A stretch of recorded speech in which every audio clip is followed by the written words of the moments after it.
अस्सलाम वालेकुम व्यूअर्स जी। तो ये मैं आपके लिए एक वीडियो लेके आई हूँ। इसमें चाइनीज़ गैजेट्स हैं, इतने अच्छे हैं कि आपकी आंखें खुली की खुली रह जाएंगी। चाइना वालों ने इतनी अच्छी अच्छी प्यारी प्यारी सहूलतें निकाल दी हैं कि बंदा हैरान हो जाता है ये देख के कि ये सारे आलात जो हैं इतने हैरान कुन हैं और इतनी ज़िंदगी आसान हो जाती है इनके साथ कि आपको क्या बताएं।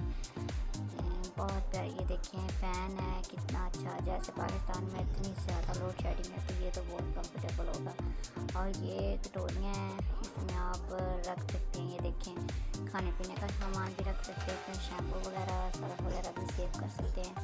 ये आपका धन क्या खोने लगी हैं।